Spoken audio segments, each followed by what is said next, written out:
हाकम सिंह की social media पर कई फोटोज वायरल हो रही हैं, तो कहीं लोग कह रहे हैं कि कहीं ऐसा तो नहीं कि पूर्व मुख्यमंत्री त्रिवेंद्र रावत जी का किसी तरह से इसको कोई संरक्षण तो नहीं था।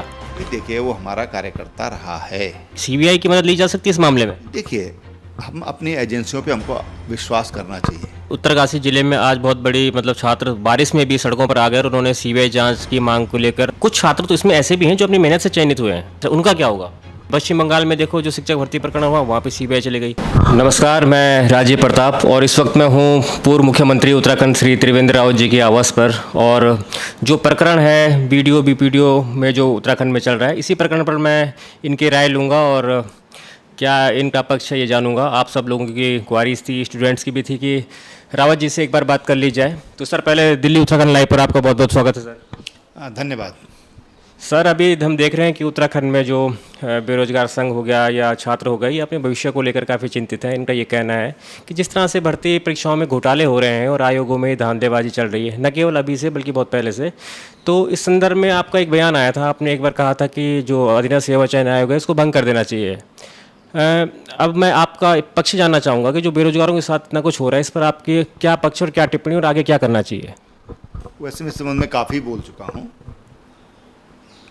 लेकिन सरकार का काम है कि कोई एक न्यायपूर्ण व्यवस्था देना, पारदर्शी व्यवस्था देना, ताकि किसी के साथ अन्याय न हो, बल्कि योग्यता के आधार पर किसी को भी कोई रोज़गार मिले।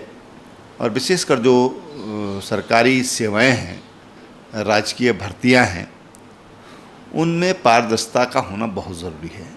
भारतीय जनता पार्टी की भी यही सोच है और हम हमेशा एक ही वायदा जनता से करते हैं कि भाई हम एक न्यायपूर्ण व्यवस्था आपको देंगे जो सबको अवसर देगी। लेकिन जिस तरह से अधीनस्थ चयन सेवा आयोग में लगातार खामियां पकड़ में आ रही हैं, ये निश्चित रूप से उन युवाओं के साथ अन्याय है जो कि डिजर्व करते हैं, जो योग्यता। सर, ये जानना चाहूँगा, थोड़ा इंटरप्ट कर दिया आपको बीच में, कि ये जो खामियां निकल रही हैं, ये जो ये कमी रह जा रही है, किस स्तर से आप इस कमी को देखेंगे। ये सरकार के स्तर से देखेंगे या जो आयोग की कमी है। देखिए ऐसा है, ये जांच का विषय है। एसटीएफ इसमें काम कर रही है। जो हमारे आयोग के अध्यक्ष थे राजू, वो उन पर व्यक्तिगत रूप से कोई आक्षेप नहीं लगाया जा सकता, बहुत ऑनेस्ट ऑफिसर हैं। सरकार के स्तर पर भी कोई अभी ऐसी कोई बात नहीं आई कि सरकार के स्तर पर कि किसी तरह का कोई दबाव है। ये कहीं ना कहीं हमारी जो व्यवस्था है, जो हम जो एजेंसियां हमारी जो इस पूरी प्रक्रिया को निभाती हैं, यानी कि भर्ती का काम जो करती हैं, वो वहाँ कहीं ना कहीं ऐसा छेद है जिसके कारण उसमें इस तरह का जो असामाजिक तत्व है या जो माफिया है, नकल माफिया है, वो उसमें वो घुस जा रहा है। तो ऐसी व्यवस्था होनी चाहिए, कोई घुस न सके उसमें, क्योंकि इस तरह के उदाहरण पहले भी देखने में आए थे।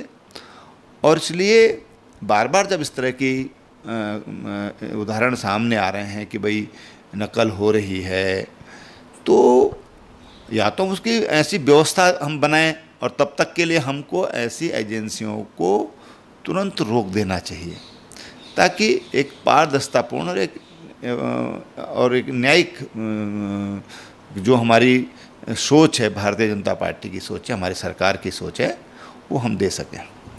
सर, ये जानना चाहूँगा कि बड़ी बड़ी गिरफ्तारियां उसमें हो रही हैं, लेकिन सबसे बड़ी गिरफ्तारी जो अब तक मानी जा रही है, हाकम सिंह की मानी जा रही है। और कहा जा रहा है कि हाकम सिंह का बीजेपी का ही एक जिला पंचायत सदस्य है। हाकम सिंह की सोशल मीडिया पर कई फ़ोटोज़ वायरल हो रही हैं, आपके साथ भी बहुत सारी फ़ोटो उनने अपने फेसबुक वॉल से शेयर करी हैं, और लोग सोशल मीडिया पर तरह तरह की बातें भी करते हैं। और डीजीपी के साथ भी इनकी फ़ोटोज़ थी, उन्होंने भी स्पष्टीकरण दिया। तो कहीं लोग कह रहे हैं कि कहीं ऐसा तो नहीं कि पूर्व मुख्यमंत्री त्रिवेंद्र रावत जी का किसी तरह से इसको कोई संरक्षण तो नहीं था।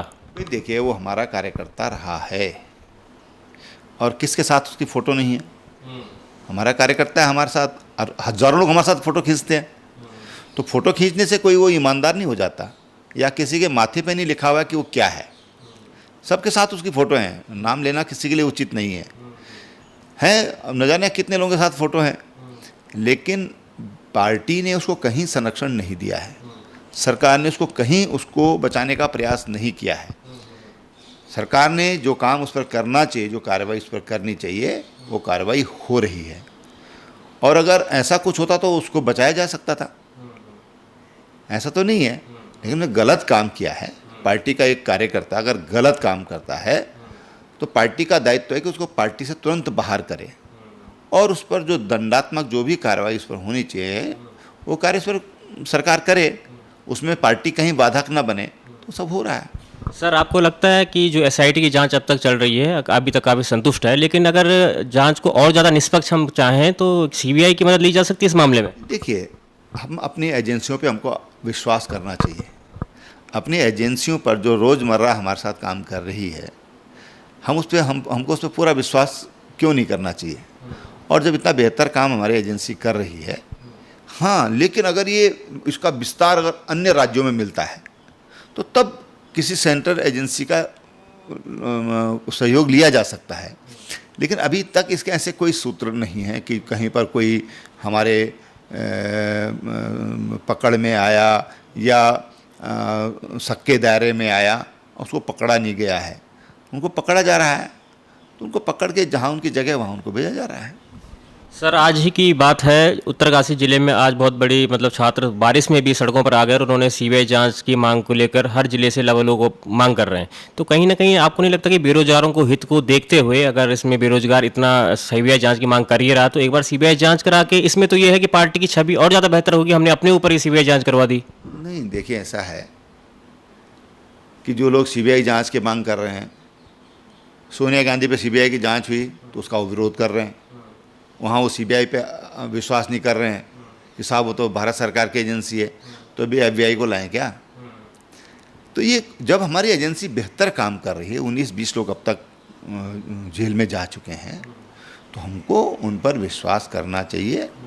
और जो काम वो कर रहे हैं, मेरी जहाँ तक मेरी संज्ञान में है, वो अच्छा काम कर रहे हैं। हम अपनी एजेंसियों पे अपने जो हमारे राज्य की एजेंसी है उस पर हम अविश्वास करें, ये उचित नहीं है।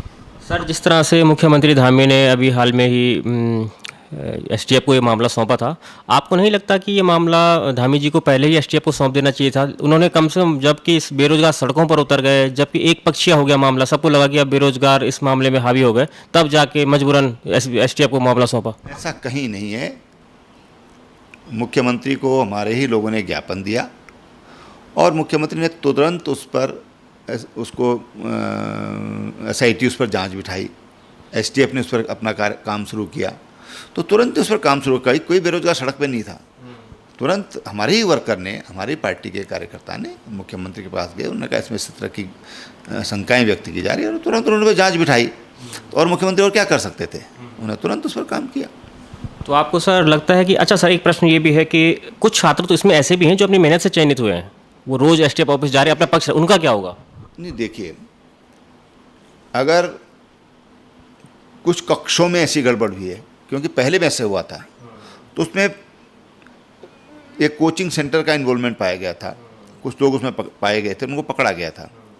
और जब ये क्लियर हो गया कि इन जगहों पर ही नकल हुई है, तो फिर उसको बाहर कर दिया गया था, वहाँ का रिजल्ट रोक दिया गया था और वहाँ की परीक्षाएं ख़त्म कर दी गई थी और फिर वहाँ पर दोबारा उनको मौका दिया गया। अगर ऐसा हो सकता है कि ऐसे अगर हम लोग उसको पकड़ पाते हैं तो बहुत अच्छी बात है। देखिए, जिन बच्चों ने, जो डिजर्विंग हैं, जिन्होंने मेहनत करके पढ़ाई करके वो पास हुए हैं, तो अगर उनको सुरक्षित किया जा सकता तो करना चाहिए। सर, अभी हम देख रहे हैं कि जो ये मुद्दा है ये राष्ट्रीय स्तर पर उछल चुका है। जनसत्ता जैसे अखबारों ने इसको छापा है कि ये जो मुद्दा है बहुत बड़ा मुद्दा है, लेकिन इस मुद्दे को देखते हुए हम देख रहे हैं कि बीजेपी शासित प्रदेश है, तो यहाँ पर जल्दी से हम सीबीआई या सेंट्रल एजेंसी को लाने से कुछ कतरा रहे हैं। क्योंकि पश्चिम बंगाल में देखो, जो शिक्षक भर्ती प्रकरण हुआ वहाँ पे सीबीआई चली गई। कल मनीष सिसोदिया जी के घर पर आपने देखा होगा, शिक्षा मंत्री हैं, न्यूयॉर्क टाइम में दिल्ली की एक फ़ोटो छपती है, उसमें दिल्ली के स्कूलों का अच्छा होने का वो किया गया और अगले ही दिन वहाँ पे सीबीआई जांच बढ़ गई। तो ऐसा क्यों है कि हम, ऐसा नहीं, देखो, सीबीआई जांच कोई अचानक नहीं होती। उसके लिए सीबीआई हमेशा जब कोई काम करती है तो उसकी पहले से तैयारी होती है। अब जैसे उत्तराखंड की कोई घटना है, सीबीआई इस पर अपना काम कर रही होगी, अपना काम वो शुरू कर देती है। जब उसको सौंपा जाता है तो फिर वो अपना काम चालू करती है। इसलिए और पश्चिम बंगाल की जो बात है, पश्चिम बंगाल में तो अरबों रुपए पकड़ा गया, मिनिस्टर्स उसमें इन्वॉल्व का सीधा सीधा उसमें इन्वॉल्वमेंट था, तो सीधा सीधा चीज़ें सामने आई हैं। यहाँ तो पेपर लीक का मामला है। सर अब आगे आपको क्या लग रहा है कि ये भर्ती आयोग में सचिव साहब को भी कहीं और अटैच कर दिया है एस राजू जी ने, जो नैतिकता के आधार पर इस्तीफा दे दिया है। अब यहाँ पर नए सचिव और परीक्षा नियंत्रक कार्यभार संभाल रहे हैं, तो अब आयोग कुछ गति पकड़ेगा कुछ इसमें? नहीं, देखिए, जो अधीनस्थ सेवा चयन आयोग है उसमें जो अधिकारी हमारे डेपुटेशन पे जाते हैं और जो उसके चेयरमैन होते हैं, मेंबर होते हैं, वो नॉमिनेटेड होते हैं, राज्य सरकार उनको नॉमिनेट करती है। अब उसमें जो सचिव हैं उसके, उनकी नियुक्ति वहाँ पर कर दी गई है, परीक्षा नियंत्रक की नियुक्ति की गई है, और जो अधिकारी वहाँ पर हैं जो भेजे गए हैं, क्योंकि मैं मुख्यमंत्री के नाते मुझे मालूम है उनके बारे में, चाहे सुरेंद्र रावत हों या शालिनी नेगी हों, दोनों हमारे बड़ी ऑनेस्ट ऑफिसर हैं जिन्होंने बहुत ईमानदारी से अभी तक काम किया है। तो बहुत अच्छे ऑफिसर नियुक्त किए गए हैं, उनसे हम पूर्ण पारदर्शिता की उम्मीद करते हैं। सर जो लोक सेवा आयोग है उत्तराखंड का, लोक सेवा आयोग में सर भी बहुत बड़ी धांधलियाँ अब से नहीं काफ़ी पहले से सुनाई दे रही कि यहाँ पर भी प्रवक्ता भर्ती हो गई हो या एजेई की भर्ती हो गई हो, और यहाँ तक सुनने में आ रहा है कि सर एजेई भर्ती जो मतलब अभी हुई है हाल में, वहाँ पर भी पेपर इसी तरह से नकल करके बाहर निकाला गया था। हालांकि रिजल्ट अभी जारी नहीं हुआ, लेकिन वहाँ पर कह रहे हैं कि इसी तरह का यही गैंग वहाँ भी सक्रिय था। तो ये गैंग सर इतना बड़ा सरगना हो गया उत्तराखंड के अंदर कि ये मतलब युवाओं का तो सीधा सीधा भविष्य का नाश कर रहा है। सर नहीं, आपका सवाल बहुत जायज़ है, लेकिन लोक सेवा आयोग को लेकर अभी इस तरह की कोई शिकायत मेरे सामने नहीं आई है, जो हमारी नॉलेज में नहीं आई है। लेकिन हाँ, कहीं पर कोई गैंग अगर सर के सक्रिय हैं तो मैंने कहा कि इसकी बहुत तह तक जाने की ज़रूरत है। जहाँ भी हमको ऐसा लगता है कि भाई इस तरह के कोई गैंग सक्रिय हैं, इसमें कोई माफिया, इसमें नकल माफिया इसमें सक्रिय हैं, तो वहाँ तक पहुँचने की ज़रूरत है। और मुख्यमंत्री जी ने भी कल बड़ा स्पष्ट कहा है कि हम किसी को छोड़ेंगे नहीं। तो मैं समझता हूँ कि उनका इतना कहना ही पर्याप्त है। सर एक जाते जाते एक क्वेश्चन आपसे और पूछना चाहता हूँ मैं कि हाकम सिंह पे आऊँगा मैं। हाकम सिंह 2008 से सक्रिय है, कभी किसी ड्राइवर का आईएएस अफसर का कुक था, ड्राइवर बना, वहाँ से अपने संबंध बनाए। आज 2022-23 में 10-12 सालों में एक आदमी इतना बड़ा सीमावर्ती ज़िले से आता है, जिला पंचायत सदस्य मात्र है, और आज 10 करोड़ का सांकरी में एक बंगला है। तो ये जो धन अवैध तरीके से ही कमाया गया है, ये तो इतना कोई है नहीं कि वैध तरीके से कमाया गया होगा। इस संपत्ति का क्या होगा आगे हाकम सिंह की जो ये संपत्ति अर्जित करी हुई है? तो ये लीगल प्रश्न है, इस पर तो शासन अपना काम करेगा, शासन अपना काम करेगा। तो सर जिस तरह से पार्टी ने हाकम सिंह को 6 साल के लिए निष्कासित कर दिया है, आप कह रहे हैं कि पार्टी चाहती तो बचाव भी कर सकती थी, लेकिन पार्टी ने निष्पक्ष रूप से हाकम सिंह को निष्कासित कर दिया है। आगे आपको क्या लगता है कि हाकम सिंह को किसी का राजनीतिक संरक्षण प्राप्त है? क्या उन लोगों तक भी जांच जा सकती है? निकाल दिया उसको, और क्या है। सर नहीं, उनको तो निकाल दिया, लेकिन मैं कह रहा हूँ कि उनके कहीं से लिंक जुड़े हों किसी के साथ, तो क्या वहाँ तक हाकम सिंह को अगर संरक्षण प्राप्त हो? तो देखिए, सब जांच के विषय हैं, जांच के बाद कुछ चीज़ें सामने, हम पहले ही क्यों आशंका प्रकट करें। जब हमने ये कहा है कि तह तक जाना चाहिए, तो उसमें सब कुछ आ जाता है। ठीक है सर, बहुत बहुत धन्यवाद आपका दिल्ली उत्तराखंड लाइव पर जुड़ने के लिए, और मुझे उम्मीद है कि आपकी पार्टी और सीएम धामी इस जो मुद्दा उठ रहा है, इस मुद्दे को निष्पक्षता से इसकी जड़ तक पहुंचेंगे और एक एक को सलाखों के पीछे पहुंचाएंगे। धन्यवाद।